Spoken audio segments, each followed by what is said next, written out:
Mula-mula rebuskan ikan tongkol bersama dengan asam keping ya. Tujuan kita rebus dengan asam keping ni sebab kita nak bagi ikan tongkol ni ada rasa. Ikan tongkol ni isi dia tebal. Jadi kita nak bagi dia rasa sampai dalam tu, kita rebus dengan asam keping dulu ya. Okey, sementara tu kita kisarkan 1 biji bawang besar, 3 ulas bawang putih, sedikit kunyit hidup, sedikit lengkuas, sedikit halia, 1 sudu makan biji ketumbar dan sedikit cili kering ya.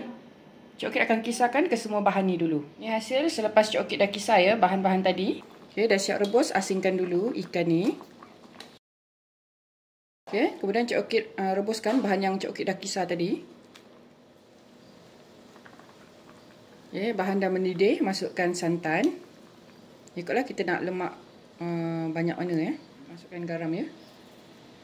Okey. Bila kuah dah mendidih, masukkan semula ikan yang kita rebus tadi.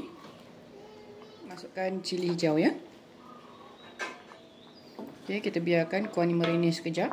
Biarkan ikan ni sebati dengan rasa kuah ni ya.